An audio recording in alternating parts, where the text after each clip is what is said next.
very good evening, ladies and gentlemen. It only seems like 10 minutes ago that I was stood here saying a very good morning. But I hope you've had a very good day. I know there's been some excellent sessions today. And thank you for lasting the course and staying here for this last session of the day. And I am delighted to introduce the first OUP-sponsored debate at TEC13 on the motion, diversity is a good slogan, but in teacher education, it just leads to muddle. I'm proposing the motion is Professor Amritavalli, who is Professor of Linguistics at the English and Foreign Languages University here in Hyderabad. And opposing the motion is Professor Adrian Holliday, who is Professor of Applied Linguistics at Canterbury Christ Church University in the UK. And our chair for the debate is Keith Morrow, who is a former editor of the ELT Journal. So please give our three panelists a warm welcome. Thank you.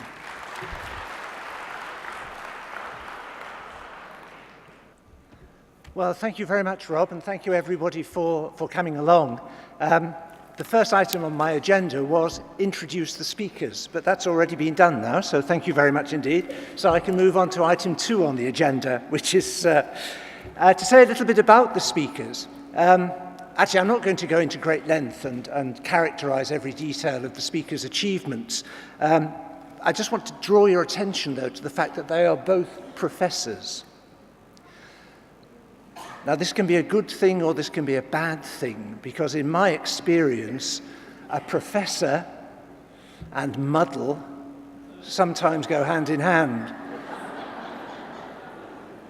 And 2 professors could be 4 times the muddle of 1 professor. So just be careful. But I have some good news. And that is that these particular 2 professors, I think, are not going to lead to muddle. And I can say that with some confidence because, as Rob said in his introduction, I have just stepped down as being the editor of ELT Journal. And during the 17 years that I was editor of the journal, I had the pleasure of publishing papers written by our 2 speakers this evening. And both of them produced papers which were models of lucidity and clarity. So we're not going to get muddle at all, we're going to get lucidity and clarity. And where are we going to get this in? Well, we are having a debate, and I just wanted to say a few things before we start about the rules of the game, as it were, for the debate. Each speaker is going to, or the speakers are going to either propose or oppose the motion well, it's not written up anymore, but that diversity is a good slogan, but in teacher education it might lead to muddle. Each speaker is going to come here and speak for 18 minutes. 18 minutes. I'm going to time them, okay? And if they threaten to run over, I'm going to wave a piece of paper at them. And if they do run over, I'm going to come and stop them, okay? I was going to bring a hammer with me, but I couldn't get it through security at the airport, so I've had to make do with this. 18 minutes for one speaker, 18 minutes for the opposition. And then it's over to you after the 18 minutes. When each speaker has had their turn, we're going to invite contributions from the audience. We have a number of volunteers with microphones who will come round and give them to people who want to say something. I'll say a little bit more about this later, but the idea here is not that we want you to ask questions of the speakers. Rather, we want you to comment on what you've heard, to give your thoughts and your views on the motion, very, very briefly, because we don't have a lot of time. But we're going to have time for you from the audience to contribute. Then we're going to go back to the speakers for 3 minutes each of roundup in view of what they've heard from the audience, in view of what their colleague has said. Each speaker will have 3 minutes to wrap up her or his presentation. And then we move to the interesting bit of the evening, which is the vote. And we're going to vote whether one speaker or the other speaker has won. More on that later. Before I invite Professor Amritavalli to start, I just want to say one thing. What we're doing is a debate. In a way, it's a sort of game. It's a game with rules, and one of the rules is that the speakers may not believe what they're saying. Okay? They are presenting to you a possible point of view, but please don't hold it against them if they say something that you think is rubbish or nonsense. You can react, but please don't assume, don't imagine that either of our speakers truly believes what they're saying. They may do. Your role in the game is perhaps to work out what they believe in and what they don't believe in. But don't expect that what they say represents, hand on heart, their firm convictions. It may do, it may not do. So it's an intriguing situation in store in front of us.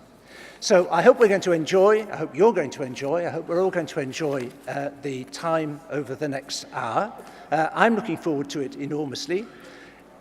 In order to remind each speaker that they are attacking the other speaker, I'm going to present them each with this as a symbolic pair of boxing gloves, so that as they are speaking, they can look at this and remind themselves, I am attacking the other speaker. Let's see if it works.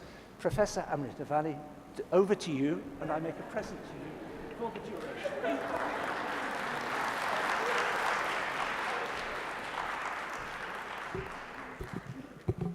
Thank you. Let me begin by saying it's an honor and a pleasure to be part of this debate with Keith Morrow and Adrian Holliday. And I have enjoyed getting to know Adrian, in spite of my instructions to use this. I have to say this. And I'll have to be alert to stay on my side of the court. Okay. So diversity, what does it mean? And how on earth do we build it into teacher education? I've been mulling over this idea, and I've asked a number of people what it means and how we could build it into teacher education. And believe me, I've only got a muddle in response. Okay, let's look at what diversity could mean. It could mean diversity of contexts. One well-known characterization is in terms of BANA, I don't know how to pronounce it, and TCEP, which Adrian has spoken about in earlier work, which is British, Australasian, North American kinds of English versus tertiary, secondary, primary kinds of English. Then the other kind of term that has come around about context specificity is native speakerism, and that probably gels with an earlier formulation in terms of first language, second language, foreign language. Now these are contextual diversities. But this morning, you've heard about a different kind of diversity within a context, indeed within a classroom. So within a classroom, we've been told there are all kinds of learners. There's a special learners, there are disadvantaged learners, there are marginalized learners, the slow learners, the learners with different kinds of needs. And this kind of mind-boggling diversity, is there any end to it? And by the time we have sensitized a teacher to all these kinds of diverse people that he or she is going to teach, the teacher will probably end up wondering if there's anything we can say at all which generalizes and which he can usefully take away as what he can do in the act of teaching. So I'm going to propose that if at all teacher education is going to aspire to do anything, it needs to generalize. And what kind of generalizations can it make? Well, if teaching is to promote learning, then maybe we look at universals of learning, and we look at how people learn, and then we sensitize teachers to that, so that they can go about in the classroom trying to make people learn, no matter how diverse they are and how diverse their contexts are. So I will therefore be arguing for a universalist view on teacher education. The fundamental principles and characteristics of good teaching that I want to talk about come from what is now known as cognitive science. I'm going to talk a little bit about listening and speaking and intelligibility and the diversity versus universality debate with reference to that. Also with reference to learner text preferences, learner memory for new language, and also with reference to the idea that, in fact, there is no right answer in the classroom. So you'll see that there is a different kind of diversity that will emerge when we look at universals of how people learn languages. And that is not a kind of diversity which simply papers over the kind of the diversity that is present in the world. So before I get into the universal argument, I'd like to talk about one or two other problems with the idea of diverse environments. And this is that in the very construct of different contexts, there is a theorization. And that theorization may not fit us, for example. For example, the name BANA means British, Australasian, North American. I think you'll agree with me that in this country, we don't use the word North America at all. And why don't we use it? Because for us, North America is America. We don't think of Canada at all. I'm sorry to say this, I don't want to offend anybody, but it is not part of our consciousness. Again, think of Australia. How many of you think of Australia as a native-speaking English country? How many of you think of New Zealand?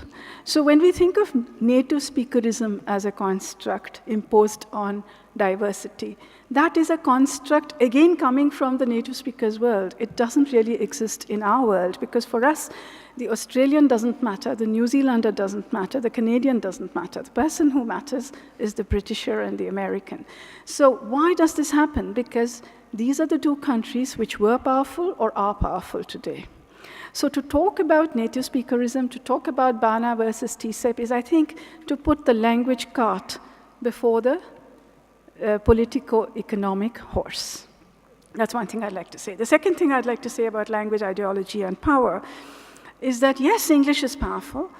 In fact, Indian English is powerful compared to the other Indian languages that we have. So I think a question that will resonate with this audience is, why did Salman Rushdie do a Macaulay and say that there is no literature in Indian languages worth mentioning compared to Indian literature in English? That question resonates with us much more than the question of whose English. English is ours. But our English is eclipsing our other languages. So it is not native speakerism. So the kind of context sensitivity that is being theorized is irrelevant, I think, to this country. On this theme of whose English, and now I move into the listening and speaking arena. Okay, one reason we think we own English is that most of us, I will take a guess in this room, have learned English from Indian teachers of English who have introduced us to books in English. We do not think of English as being learned from a native speaker. In fact, some of us at what used to be the CIE have come through regional medium, what used to be called regional medium language instruction schools, and learned English as a subject. And I have been told this story. There was this Malayalam teacher of English who had a nice, broad Malayalam accent. And he told his students, you know, the English don't speak their language properly. They don't articulate, you know, the British, in the popular mind, the British articulation is very stiff upper lip, okay? They don't open their mouths. That's our perception. So he said they don't open their mouths when they speak because, you know, it's very cold in their country. And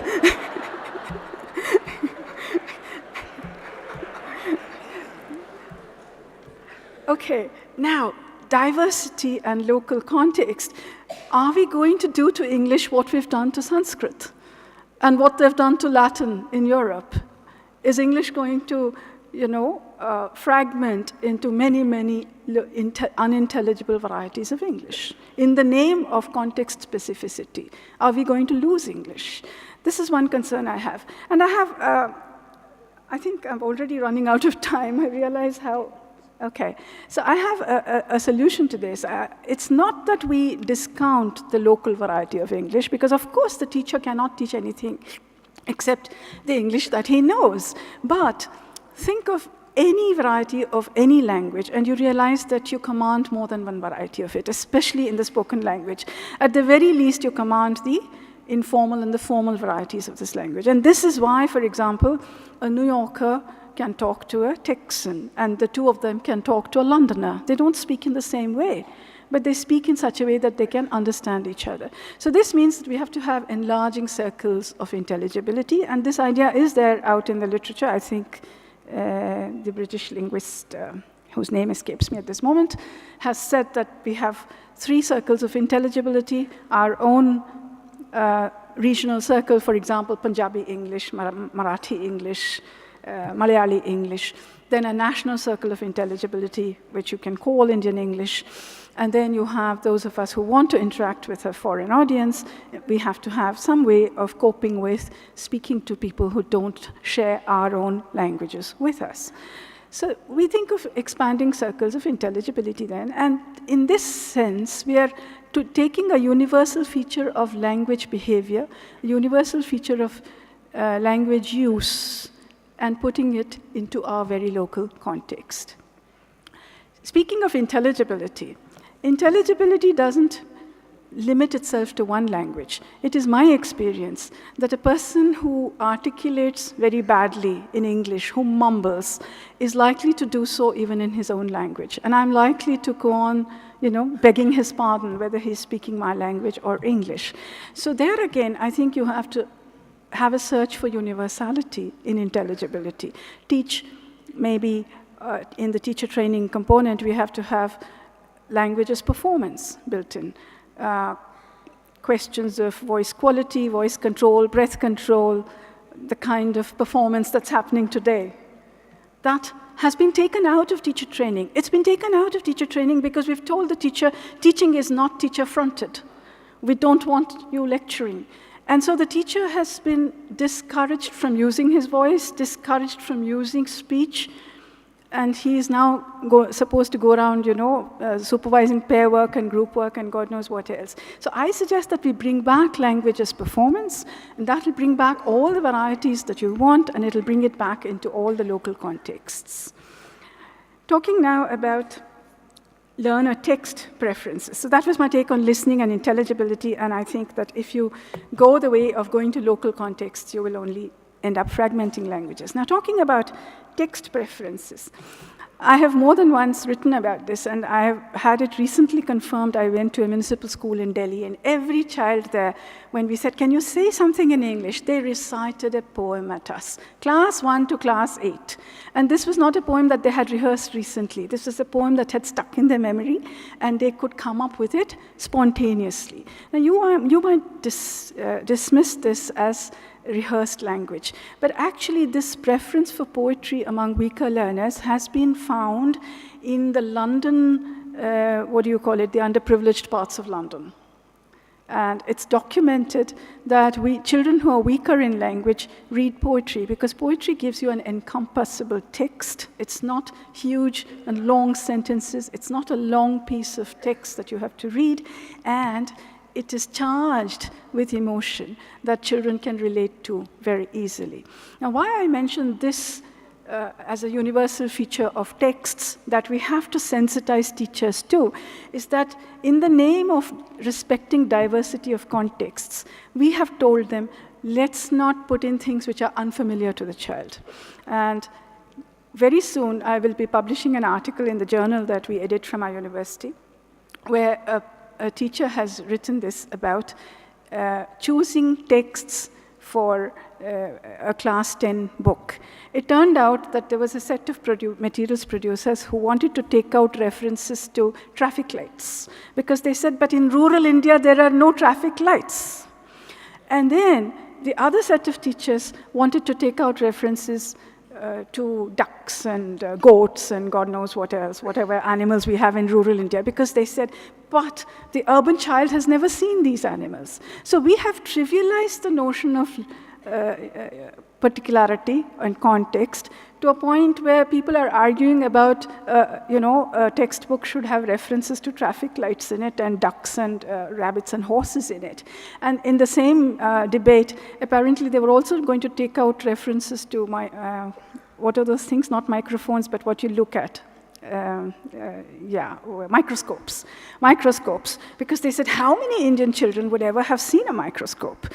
And then apparently it was pointed out to them, but in the science class, we refer to microscopes all the time, and we have them in the science laboratories, at least we should have them.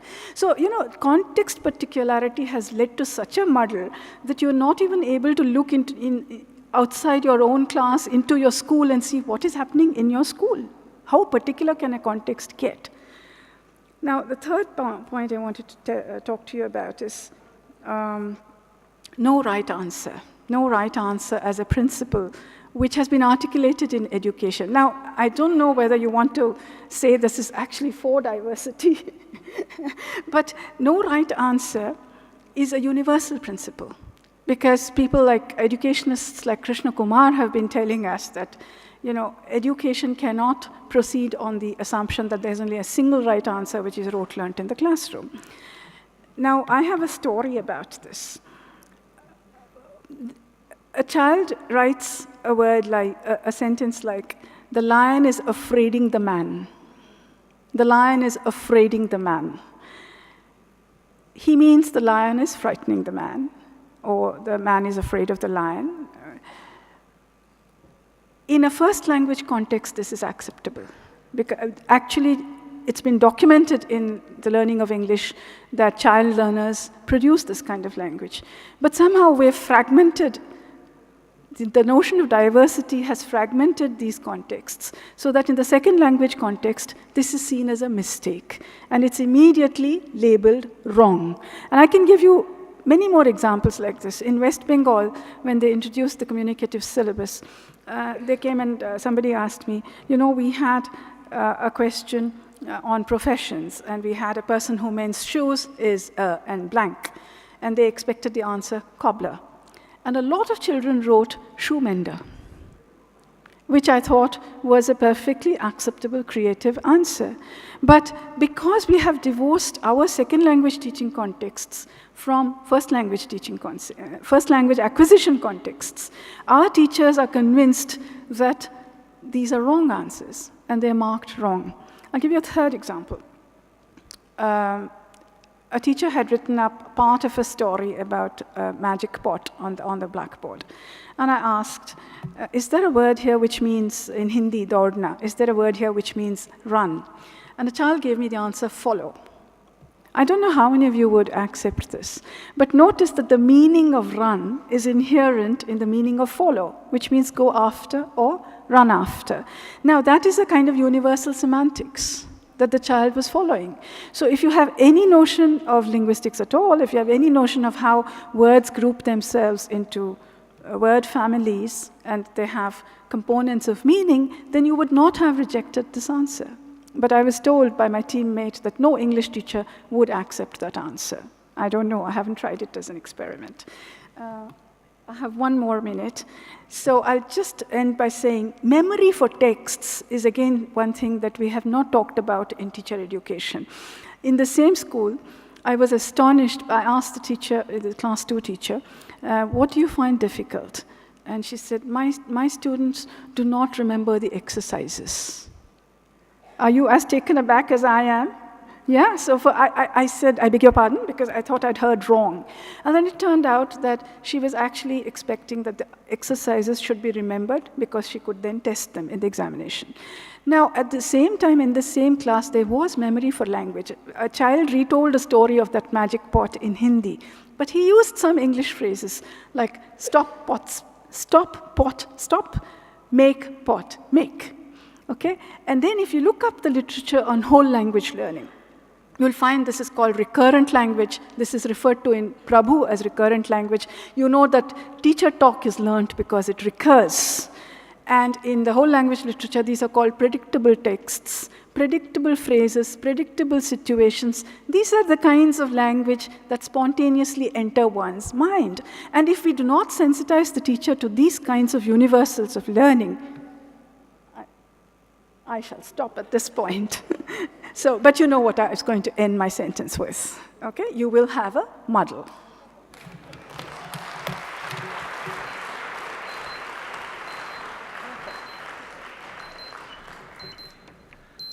I'd like to thank Professor Amritavalli for many, many things, but particularly for stopping exactly on time. That is amazing. Fantastic. So thank you very much indeed for that very interesting and slightly provocative contribution.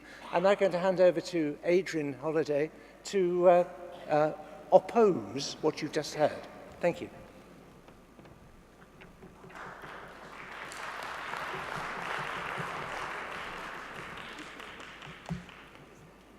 Well, it's also a great pleasure to be here, and I have to say that I've really enjoyed meeting Professor Amritavalli for the first time. So in that spirit, I'm going to try my best to say something provocative against her. And first of all, it's quite clear to me that she's a linguist, which I'm not, and therefore I find that a lot of the things that she's saying are just excuses. I don't really understand a lot of what she was saying. These linguistic arguments, they blind us with complex terms. Things like there's no right answer, as if you could believe that. This is the appearance of being critical, but it's a sort of smokescreen for something else. Wriggling out of the issue with talk of North America, America, South America, what isn't America, and so on. And this business of universals of learning, I'm not really quite sure what that means. There's one thing I do agree with, which I think is very important and actually contributes to the argument that I'm going to present. I do agree with preserving the teacher's voice and presence. I think somehow we've tried to remove this from the classroom. The teacher has to be there in full body and as a very powerful person in the classroom. But what I worry about is that the discussion that we've heard is ignoring a much bigger politics which underpins everything that we are talking about. And in a sense, what we've heard is a denial of ideology. Ideology is absolutely everywhere, and you cannot talk about what happens in the classroom, you cannot talk about anything to do with teacher education without seeing the politics and the ideology. What I want to talk about is the politics of professionalism. And I think that I fear that there's a very important moral argument here. Diversity is something we have no choice about. We can only be saved as human beings if we are prepared to enter into the full complexity of the diversity which is within us. However, professionalism all the time has been working against this. And I'm going to put it under the heading of modernism. This desire to pin everything down, to make everything measurable, to make everything understandable, to reduce the people in our classrooms to people who don't understand anything and have to be helped in absolutely every way. And in teacher education, to provide professional structures which by their nature go against diversity. These professional structures, by their nature, they try to pin down what teachers should do, how students should learn. Everyone who doesn't fit this established mold is seen as a problem learner. And so from that we get all these funny terms like learner training and trying to help people to conform to a particular cultural model. And I'll come back to that. This idea of one culture, one language. And I think actually, even though we might try and wriggle out of it, we're completely overwhelmed by this very, very powerful discourse. And I would challenge anybody in the audience who doesn't deep down think that we have one culture, one language. Because that's how we've been wired through our professional training. If we have difference in the classroom, we have to categorize that too. We have to talk about British English, Indian English. We have to talk about classrooms as either learner-centered or teacher-led. We have to talk about English culture or some other culture. And what this other culture is not always very clear, but somehow it's going to be a problem.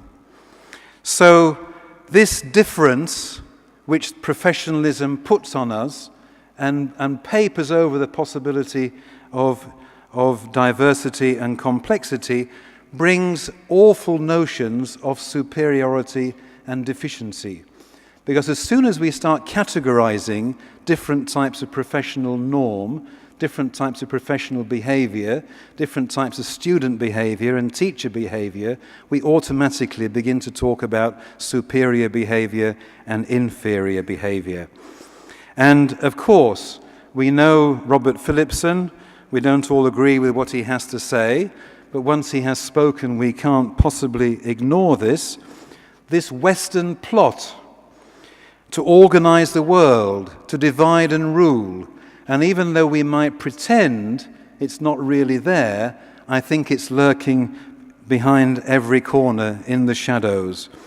And so we have these ridiculous fallacies. Learning English, excluding all other languages. Non-native speaker teachers, meaning non-Anglo teachers.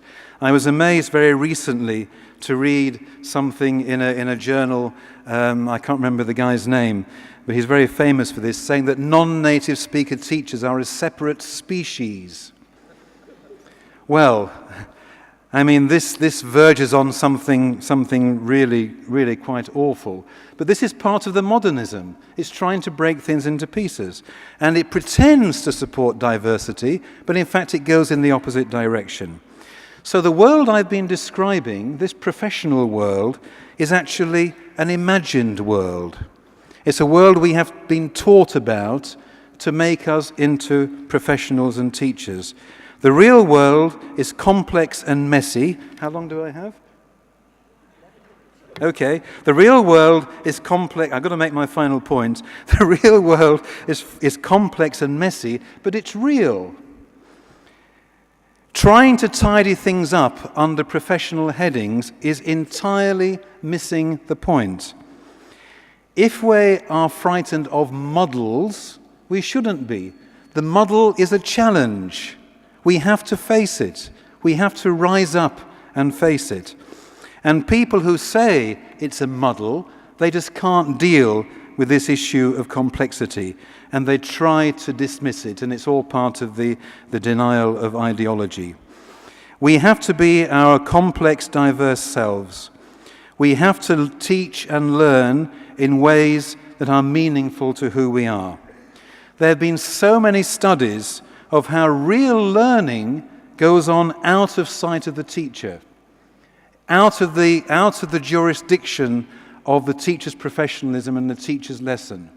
The teacher is somehow following behind the true creativity of what we have in the classroom. And I have to say that the best teacher I ever saw was a young Chinese guy in a university in the south of China. He had an incredibly difficult class. He walked in front of the class. There was absolute silence. They had so much respect for him. He had no training.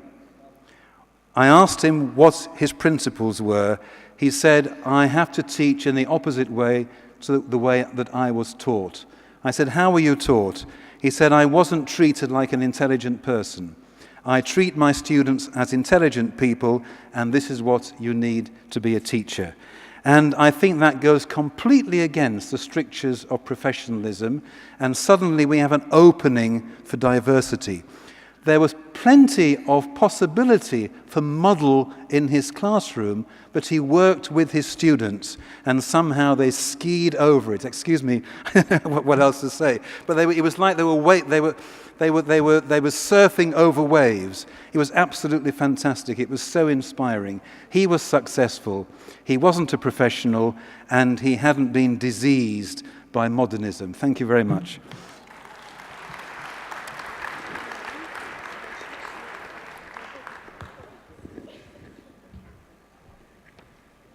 Okay, well, I promise you lucidity and clarity, and I think we've had it in spades, we say. So thank you very much indeed to both of our speakers for the moment.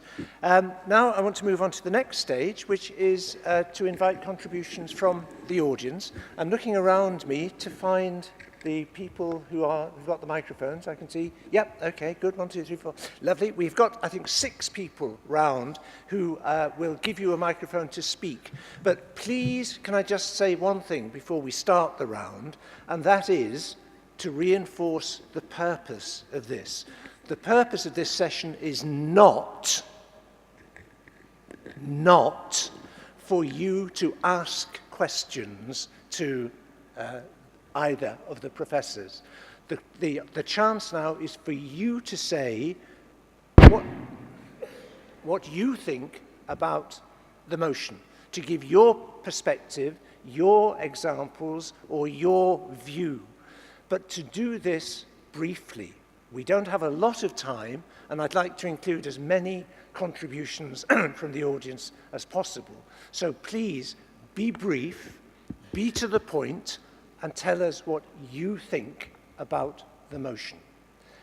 Now, if you'd like to speak, please put your hand up, and one of our assistants will give you the microphone. I'm going to move round the room, so if you'd like to give it to the person on your left. Thank you very much. Thank you very much. I would say that universalization is a myth. Diversity is the order of the day. That is why we have so many kinds of English, and today we have the non-native speakers who are called the speakers of English of other languages. We have 3 times the native speakers. So I would say that diversity is the order of the day, and we should respect it. Thank you very much indeed. Thank you. Can we move back down the room and take one from the back of the room down there? Would anybody round towards the back of the room have their hand up? Thank you. Thank you for giving this opportunity. Yes, there is diversity, and it's leading to the muddle. I have read an article, Indian English Biryani, in Hindu or DC, I think. In that he gave example, a Punjabi person or other language people in India.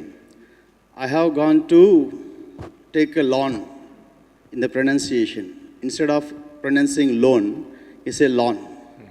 So different people, depending on their culture and depending on the social context, they are pronouncing and learning English in different way.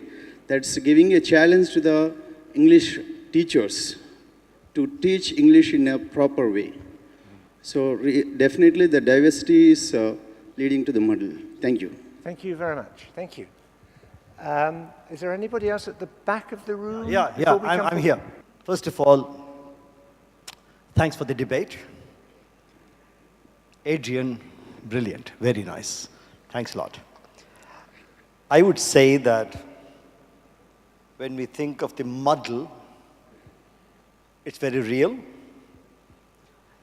And if I take into consideration a pre-training, followed by a training, followed by a post-training, and followed by a real-world type of situation, I would say there is some kind of a muddle at the pre-training stage, from which we move into a no muddle stage during training, come out of training, a post-muddle stage, and come on to the real world, get back to muddle again.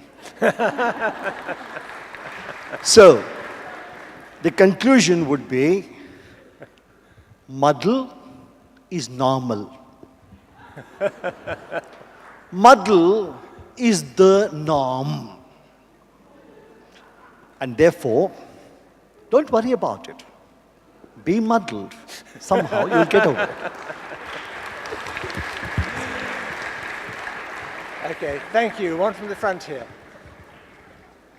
I think that English is changing, and any language that becomes a global language will change beyond recognition. So you can't have this model native speaker kind of idea in your mind when you're talking about a global language. There is no model native speaker, even if it is a speaker from England, it is somebody from Wales has a Wales accent, somebody from Scotland has a Scottish accent, somebody from India speaking English has an Indian accent while speaking English. So I don't believe in a model. And then we are talking about international English. By and by, maybe we'll define the features of this international English. And howsoever we may hard to preserve our model of English, on the Facebook and Twitter, you cannot have any control. English is changing, will change, and we have to change according to what is happening to English in the world. Thank you. Thank you very much. I'm very, very pleased to have this debate. I was looking forward to having this debate for a long time. In fact, it's a very innovative technique. And my take is, I am for the motion that diversity leads to muddle. And I'm going to actually give certain evidences for this. One, the concept of, let's say, universality is what led to the concept of corpus linguistics, and which has actually given rise to several, let us say, corpora available now. Now we have what is called, this corpora has led to EIL, English as an international language, English as a lingua franca, and there's a person called Cyril Hofer who has been working on VOICE, V-O-I-C-E, Vienna, Oxford, corpus of English or something like that. This is one evidence of evidence for the notion of universality existing in the, let us say, in the language. So therefore, EIL and ELF are actually reasons for what is called universality. This is one element. Okay, so I'm sorry, can we the second point I need to emphasize very quickly. This is when there was a question of one right answer, no right answer. In fact, that is true. And there is a principle called, Professor Amritavalli was talking about lion is afraid of tiger, and we accept this in first language acquisition. We question it in the second language acquisition. And when we accept in the first language acquisition because we consider that that is part of interlanguage development. Why don't we do that in the second language? Because second language learning also involves interlanguage development. Therefore, I feel that when there is diversity, it leads to model. Thank you very much indeed. Thank you. Could we have somebody from this side down at the front here, please? Or the person in the middle at the back there with the hand up? Yes, thank you. I agree that there is muddle because I feel instead of Indians adopting English as a mode of communication, they have adopted it into their own culture. For example, I'm from Punjab, and instead of saying that there was dirt in every nook and corner, the child writes, there is dirt from corner to corner, or in corner to corner. And their own idioms and phrases which they use in their own language, they change that into English. So they have adopted English and made it more Punjabi than the native speakers' English, and that has come to stay. So as long as it can communicate, I think the muddle is acceptable. Okay, thank you very much indeed. Thank you. Yes, could we have somebody from this side at the front here? Yeah? Okay. The mic with all me. right. We'll come back over here in a moment. Okay. No, I'll be very brief. Yes. I represent publishing, okay? I represent the world of academic publishing, and therefore, by default, I'm also an educator. And in our world, without universality, there would be total anarchy. Thank you very much. Thank you. Can we come round to this side at the front here, please? Okay. All right, there's a gentleman standing up there with a blue shirt. That's okay, thank you. Good evening. I believe diversity enables the aspirants with a comfortable acquisition of language. It is evident that dialects are promoting language learning very well, where diversity is a factor. Thank you very much indeed. Thank you. I think we could take another one from the front row here. Okay, thank you. I have two illustrations from a very long career in classroom observation. There are two kinds of teachers according to learners. A teacher who talks to them as opposed to a teacher who talks at them. So in the universalistic paradigm, a teacher has it all talking at them, not identifying or recognizing individuals. Learners want to be talked to, is what I have learned. I'll just give one illustration from my career where there was this so-called universalistic teacher and his concept of the ideal performance and his voice.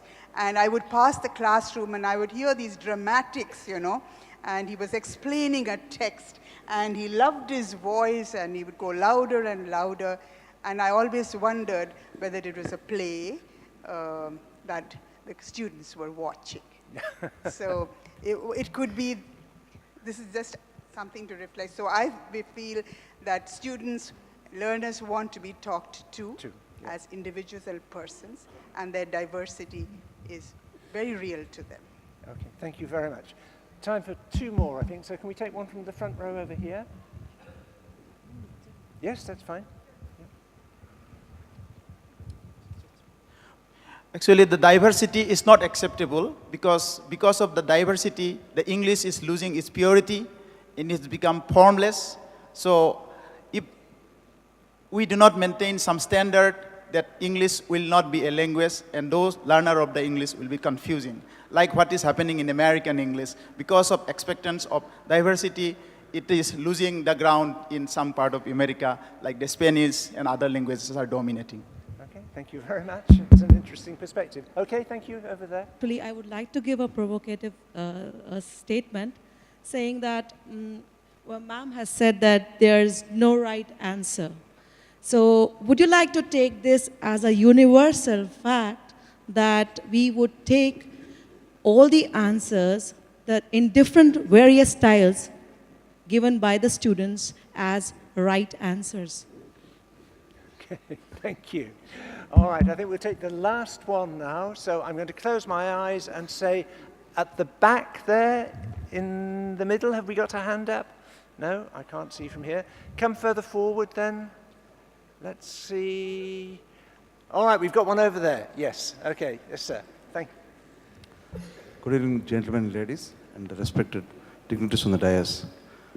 With a lot of respect for Professor Amritavalli, madam, but I strongly back up Adrian Holliday on this issue. I have a lot of respect for her views, so I would come forward now with my views. As we were discussing, there's a diversity in the classroom among the students. There's a diversity among the English teachers who are teaching in the school. There's a diversity among the teacher-educator schools, let us say the B.Ed and D.Ed colleges in the country. The standards are different. The time durations are different.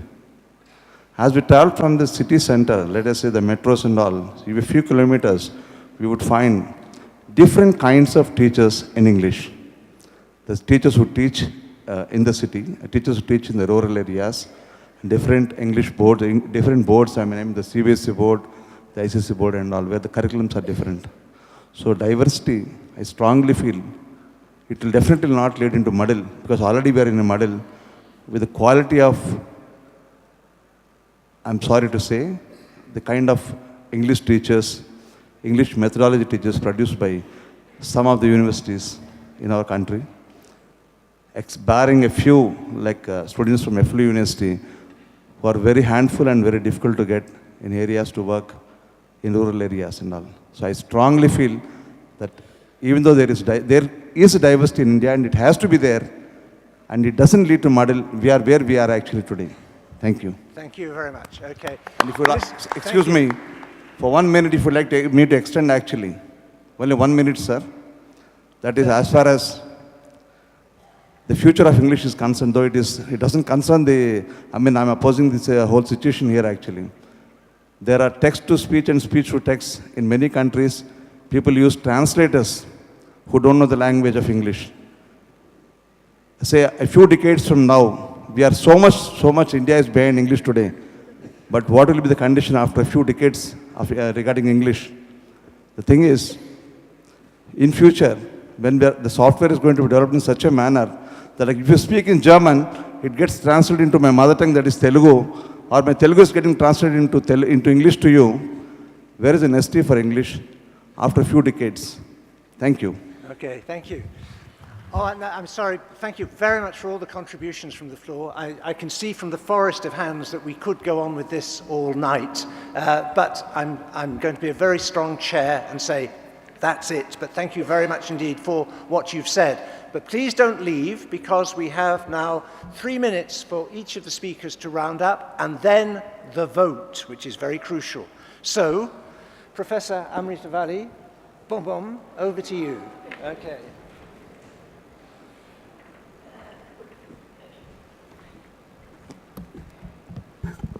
Okay, let me pick up on the last comment that there is diversity of students, classroom, etc., etc. Yes, diversity is endless, and that is why I tried to say that if you focus only on social diversity or cultural diversity or diversity of methodology, you will get nowhere in teacher education, because nothing can be said that generalizes across any two situations. And that is why I thought we needed a cognitive perspective on this rather than a cultural, social perspective. And with due respect, Adrian, you talked about this very successful Chinese teacher who treated his students as intelligent people. Now, intelligence is a quality that resides in the mind, okay? So I have a feeling Adrian has come over to my side of the court because learning is a mental act, and that's what I started with. And if you're respecting your students as intelligent beings, you are looking at everybody's mind, okay? I think Adrian has done this on one other occasion. With great respect, I draw your attention to this. The point of debate is, are we going to look at classroom methodology, classroom culture, social background, etc., or are we going to look at universal features of teaching and learning? In a very insightful essay on communicative language teaching, Adrian asks the question, are techniques like pair work and group work is an essential part of communicative language teaching? And he labels those as a weak version of the communicative approach that focuses on classroom methodology. And this is a culture-specific version, not a culture-sensitive version. Whereas the strong version, he says, is concerned with how the student relates to a language text. So Adrian clearly distinguishes here the cultural frill from the learning essence. Do I have 1 more minute? Or? Oh, 30 seconds. Okay, the no right answer, I can only say I'll have to debate this outside, because it's slightly outside the debate of this, the strictly the motion.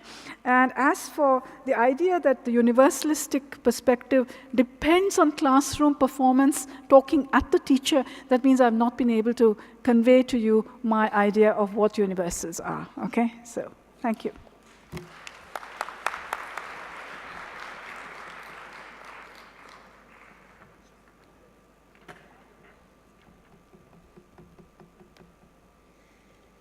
Okay, I want to return to this Chinese teacher, and but also to think about what we mean by diversity. Another person who I met in a conference very much like this, quite a number of years ago, she was from Kuwait, she was teaching at the university, and she asked her students what they would like her to tell these people in the West. because the conference was in the United States. And one of the students said, "We don't need to be understood, we are who we are." And I think that is really important, because diversity is something mysterious and complex, and it doesn't need to be pinned down. There are mysteries which we have to deal with. And that's a wonderful thing. It doesn't have to be a muddle if the teacher doesn't try to define it too much. This Chinese teacher remembered what it was like to be a student, and remembered what it was like to have complex, diverse feelings, and he understood how his students felt, and he was able to go with them, and he didn't need to start worrying about the muddles that they might get into, because he was used to being like them. And I think that's a really important point. Thank you very much.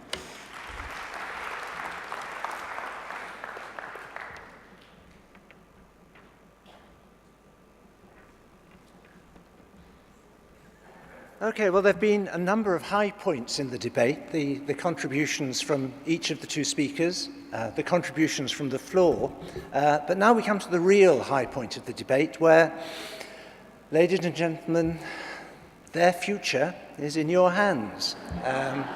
We have to decide who has won this debate, whether diversity in teacher education is going to lead to muddle or not. And I'm going to invite you to vote, and to vote by acclamation. Now, this means that you have to shout, okay? And I'm going to, in a moment, invite those who agree with Professor Amritavalli that diversity leads to muddle. I'm going to ask you in a moment to shout, "I." I, okay? I. This is an obscure English word, which I'm sure you know, which in certain contexts means yes. Okay, so I. And then subsequently, I will ask those who agree with Professor Holliday to shout no. Now that means that we have to evaluate who gets the loudest shout. And so I have got technology on my side. I have downloaded a little app onto my phone, and this will measure the sound that you make and convert it into the Richter scale for measuring earthquakes. So we want to see who has caused the bigger earthquake. So in a moment, I'm going to say, please shout "I" if you think that the biggest earthquake has been caused by Professor Amritavalli.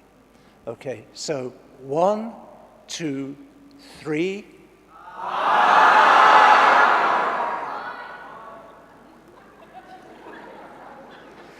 That's quite good. That's 6.1 on the Richter scale. A very fair-sized earthquake indeed. Okay, now let's see what we can do for the opposition. Okay, I want you to shout no. Okay, so 1, 2, 3.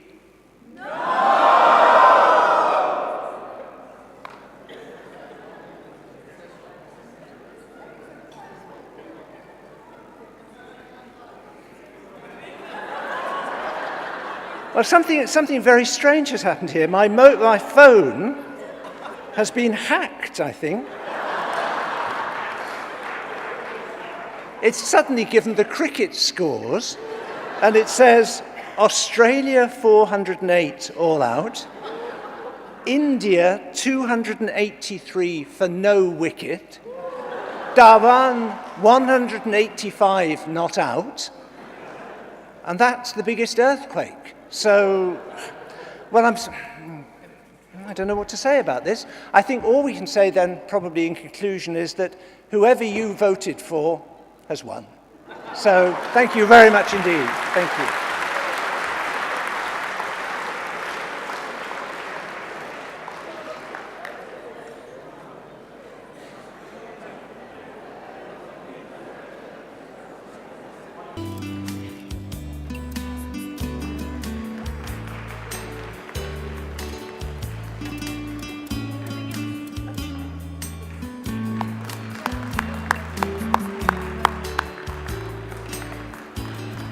Now you have to see which bouquet is the biggest. Thank you very much. See you tomorrow.